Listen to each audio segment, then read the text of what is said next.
Vamos complementar nessa terceira parte algumas observações que nós tínhamos feito anteriormente, né? Eu coloquei aí no chat, né, dois textos com a tradução. Um é do escritor chamado Ângelo Silésios, que é do século XVII. Ele publicou em 1657, ele é visto como um místico, né? Os versos que, com o número de 289, traz o título Onevarum, sem porquê, seria esse título. Die Rose ist ohne Warum. Sie blüht, weil sie blüht. Sie acht nicht ihr selbst, fragt nicht, ob man sie sieht. Claro, a escrita é do século XVII, então é de Rose, né? Só tem, não tem esse O final, né? Uma tradução possível ser, porque a grande jogada aqui é que a rosa é sem porquê. Floresce porque floresce. Ela não atenta a si, não pergunta se é vista. Tá? Então, veja bem, aquela noção que vocês têm no Kant, né? Vamos dizer, do caráter gratuito, do belo, né? De que ele não tem uma finalidade, né? Já aparece antes aqui no autor que esse pessoal, todo mundo conhecia, né? Agora, a questão é que há uma contradição aqui dentro, né? A rosa é sem porquê. Eu tentei expressar isso em português, separando porquê, que na pergunta a gente separa porquê, né? E coloquei como se fosse uma espécie de substantivo, né? Agora, floresce porque floresce, né? Mas vejam bem, há uma contradição nesse verso, né? Por um lado se diz que a rosa sem porquê, por outro lado se dá um porquê que ela floresce, porque floresce, simplesmente porque floresce. Ela não atenta a si, não pergunta se é vista. Aqui não está muito em discussão o que se quer dizer com isso, né? Quer dizer, vejam, de um ponto de vista religioso, né, a rosa brilha, floresce, porque Deus assim quis. E pronto. Né? É uma amostra da grandeza de Deus. E é preciso admirar a natureza, porque na natureza a gente admira a grandeza de Deus. E Deus fez o universo para mostrar o seu poder e a sua glória. Entendeu? Quer dizer, no fundo, ele fez por vaidade, né? Ele precisava provar que ele era Deus. E na relação de causa e efeito, vejam bem, a causa só se torna causa havendo um efeito. E Deus, então, nesse sentido, se via obrigado a criar o universo para provar que era Deus. Que ele era a origem de todas as coisas, porque sem isso ele não seria a origem. Tá? Então, por baixo dessa questão de causa, também está a questão de origem. Vejam, quando o Heidegger usa o termo origem da obra de arte, né? Quer dizer, claro, origem é o artista, né? Mas o que é a origem do artista? É a obra de arte. E o que é a origem dos dois? Aí que está. Né? Então, vejam, isso parece assim, um tema que eu acho que Rilke retomou no epitáfio do Rilke, né? No túmulo dele está esses 3 versos dele: Rose, o reiner Widerspruch, Lust niemandes Schlaf zu sein unter so viel Liedern. É muito difícil traduzir isso aí. Uma tradução simples é rosa, ó pura contradição, prazer de ser, o sono de ninguém, sob tantas pálpebras. Veja, a palavra líder, lid é pálpebra, mas líder também pode ser canções. É apenas em líder você tem o i mais longo e líder ele é mais curto, né? Mas líder também significa que é um verbo, entendeu? Quer dizer, que é curtir alguma coisa, né? É como se fosse o sono de ninguém sob tanta curtição, né? Agora, vejam, lá em cima, né? Rosa ou Raina Widerspruch, né? Como era o primeiro nome literário do Rilke? É Raina. Só que escrito com A, mas a pronúncia é a mesma, escrito com E, que significa puro, ou escrito com A, que é o nome dele, né? Então, seria rosa, a contradição do Rilke, né? Prazer de ser o sono de ninguém sob tantas pálpebras. Quer dizer, as pétalas são vistas como se fossem pálpebras, que esconde o olho da rosa, mas não tem olho nenhum e não há ninguém dormindo sob tantas pálpebras. Entendeu? Claro, as pálpebras, as folhas aqui, as pétalas, né, em pálpebras, poderiam ser vistas também como aquilo que se escreve, sobre o qual se escreve a pálpebra, a pétala com uma pálpebra transformada, né? Esse tema, literariamente, ele aparece já também no meio dos dois aí, no Peer Gynt de Ibsen, na segunda metade do século XIX, né? Em que o Peer Gynt, depois de andar pelo mundo, ele retorna para o seu lugar de origem, né? E aí ele tem uma reflexão sobre tudo o que ele passou, né? E aí ele fica descascando uma cebola, né, na frente do público, né? E ele diz: a vida é como uma cebola que a gente vai descascando camada após camada, buscando o sentido último da vida, o caroço último que ela tem, né? E acaba descobrindo que não tem caroço nenhum na cebola, né? Mas a gente chora o tempo todo, né? Uma cena bem comovente, né? Agora, para aliviar esse peso aí, né, tem uma piada que é bastante sintomática dessa questão estética. Diz que uma vez uma rosa se viu assim do lado de uma outra planta, uma outra branca, arredondada, entendeu? Sem perfume nada, e perguntou: como é que tu te chamas? Aí a outra respondeu: eles me chamam de couve-flor. Aí diz a rosa: tu, couve-flor? Ora, flor sou eu, elegante, perfumada, cheia de cores. Não tu, gorducha, branquela, sem cheiro, sem elegância. Diz a couve-flor, mas ninguém te come. Aí se tem uma disputa entre o belo e o útil, mas com a inversão da tradição, que sempre dava a primazia ao belo e à rosa, né? E na piada essa relação do utilitário se inverte, tá?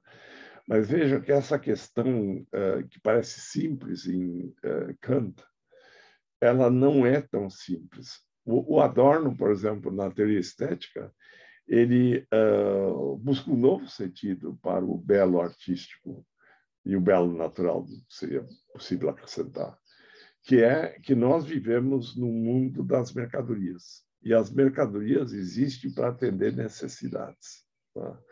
E, em última instância, a necessidade que a gente vai atender, né, é uma necessidade que a arte não atende, né? A arte seria como que algo que no mundo das mercadorias estaria se propondo existir sem ter uma finalidade última para isso. Vejam, quando o Nietzsche retoma essa questão na evolução das espécies, a pergunta é: qual é a função do belo da natureza, né? O exemplo do Nietzsche, por exemplo, eu vejo uma maçã ao longe e ela me parece bonita, né? Eu chego mais perto, cheiro ela, o perfume é gostoso. Aí eu colho essa maçã, ela é sólida, firme, né? Me parece boa. Aí eu dou uma mordida, o gosto é bom, né? Então, eu tenho uma série de experiências estéticas, tá, que me mostram que aquela maçã é nutritiva, é saudável, é bom para eu manter a vida. Assim como animais belos são aqueles que são, em geral, em boas condições para a reprodução, ou que já foram bons para a reprodução, né? E vejam, será que a rosa só é bela porque ela é bela? Por exemplo, no Darwin, ele está preocupado com isso. Por exemplo, você tem plantas que se reproduzem por aspersão do pólen no ar, né? As flores dessas plantas não são bonitas e não têm perfume, não têm cor, tá? Existem, inclusive, plantas que têm uma combinatória entre polinização por aspersão ao vento e polinização por insetos ou pássaros.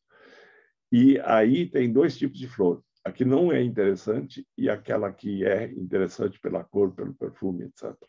Tá?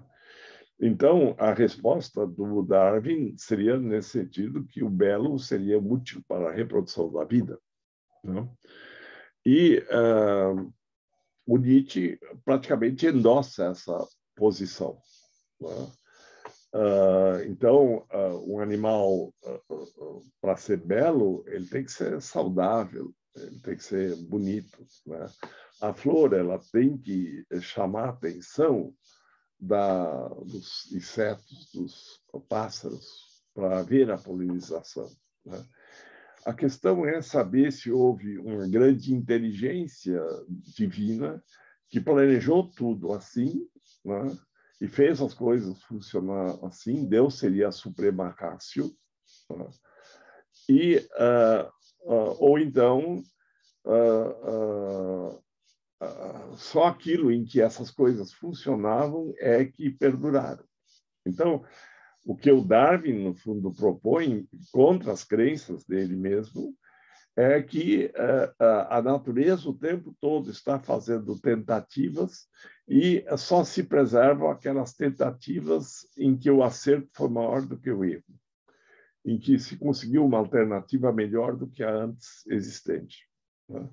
Ou até uma alternativa que serve para gerar uma outra alternativa que se vai preservar enquanto que a anterior se perde, tá? Então, vejam, uma coisa é ter a explicação de que tudo é como é porque Deus assim quis, ou a opção da ciência que é pela dúvida. As coisas são como são porque há forte necessidade de que determinam a sua configuração. Então, nesse sentido, digamos assim, o pavão macho tem um rabo longo, não só porque durante milênios as gerações uma preferência estética das fêmeas teria levado à seleção dos machos, mas provavelmente é que só os machos que pareciam mais amedrontadores que conseguiram se preservar e transmitir a sua carga genética. Tá? Então, nós temos que verificar, né, o que está aí subjacente, né? E talvez realmente o belo tenha uma finalidade. Né? Porque, veja, quando Aguesilau Santander, não cabe aqui ficar muito querendo debater a teoria dele, não tenho nem competência para isso, nem temos condições. Mas há coisas que são belas simplesmente porque são belas. Não? É uma explicação que para a ciência não basta. Sabe, a ciência sempre está perguntando por que a razão de ser das coisas. Tá? Nihil est one ratio, sine ratio. Nada é sem razão. Né? Há um princípio de razão suficiente das coisas. As coisas são como são, porque há uma causa que as determina. O problema é que essa interpretação do princípio de causalidade é que as coisas seriam como são porque há uma causa que determine. O problema está em querer reduzir a uma causa, que tem um contágio teológico de que há uma causa primeira de tudo, que seria Deus. Tá? Quando, na verdade, as causas são múltiplas e o efeito é uma resultante de uma multiplicidade de causas. E cada efeito é causa de várias outras consequências. Portanto, não há uma relação linear de uma causa a um efeito. Tá? Porque cada causa é novamente causada por outras causas. Tá? E, portanto, as coisas se tornam muito mais complexas do que aparece à primeira vista. E veja, essa noção de evolução das espécies já foi aplicada nos estudos, por exemplo, de literatura fora do Brasil. Né? Aqui no Brasil não se estuda isso, né? Porque não se chegou a Darwin ainda. Né? As obras estão no cânone porque Deus assim quis. São as obras consagradas. Não se vê isso como ideologia de uma elite latifundiária oligárquica que domina o país. Entendeu? Mas, por exemplo, se sabe hoje, por exemplo, que obras como bem diferentes entre si, como Madame Bovary e Moby Dick, são decorrentes de Dom Quixote. Quer dizer, na Madame Bovary, a mocinha Emma, quando está no internato, ela fica lendo muitas coisas, histórias sobre aristocratas, e depois, quando ela sai do convento, ela se torna amante dos dois primeiros aristocratas que atravessam o caminho dela, e ela acha que vai se salvar por isso. Né? Moby Dick, né? A baleia assassina, né? Que é um filme politicamente incorreto, né? Era a baleia albina, né? Que é perseguida pelo Capitão Ahab pelos mares. Então, o Capitão Ahab é como correspondente ao Dom Quixote. E, em vez de andar a cavalo, ele anda montado num barco pelos mares, em vez de andar pelos campos de La Mancha. Né? Então, assim, nós teremos mais outras obras decorrentes disso. Por exemplo, Madame Bovary vai ser importante para a constituição de Ana Karenina, do Tolstói, por exemplo. Tá? E vejam bem, nesse filme do 007, para quem conhece um pouco mais, você tem cenas implícitas lá dentro em que você tem uma citação de uma cena, por exemplo, do Ricardo III de Shakespeare, em que o Ricardo pede a mão da viúva de um homem que ele acabou de matar. Eu tinha de matá-lo para poder pedir você que casasse comigo. não quer, então toma aqui o meu punhal. Ou você me mata agora, ou você casa comigo. Tá? Ou você tem a questão da traição dentro da família, né, dentro dos próximos, que é o tema básico do Macbeth. Está lá também. Tá? Agora, num país em que não se estuda Shakespeare para valer, né, os autores não têm, em geral, condições de formular um script de sucesso como é dos filmes do 007. Tá? Então, essa noção de evolução, que é a busca de razão de ser das coisas dentro da lógica da história da natureza e, portanto, também da lógica da história da humanidade, da lógica da história das artes, entendeu? Isso tudo nós teremos de desenvolver muito mais ainda, partindo de uma modificação das premissas. Mas o problema, veja bem, a gente começou com uma discussão metafísica, né? E acabamos no filme do 007, entendeu? Mas as coisas estão ligadas. Não sei se eu consegui mostrar isso mais ou menos, entendeu? Para ver como nós não podemos simplesmente só repetir o que os autores disseram, mas a gente tem que ver por que eles disseram aquilo que eles disseram. Tá? E onde é que está o processo de modificação disso. Tá? Bom,